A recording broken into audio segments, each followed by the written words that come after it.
Okay, what we're going to look at in this video is how to create a scatter plot, add an equation to that scatter plot, and also the correlation constant. So you can see I've got some data here. Now this is bivariate data. So you notice with bivariate data we are going to compare X against Y. Is there an association between X and Y? Okay, so to do that, highlight your data.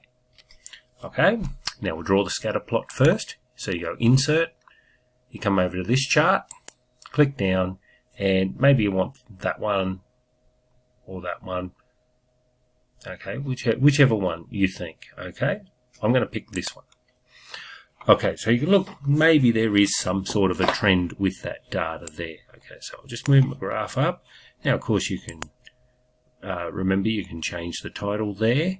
You can go to Design, add Chart Element, add your Axis title. Okay, do that as well.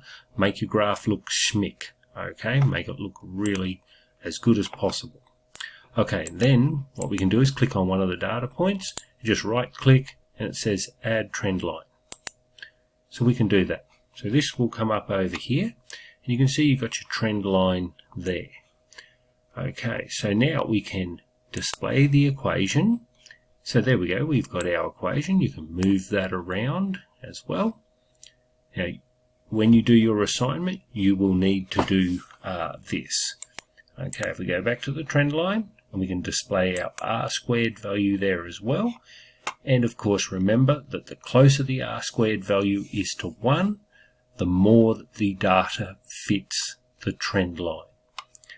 Okay, so you've got that there. Okay. In another video, we'll have a look at calculating the summary stats for X and for Y. Okay, thanks for watching.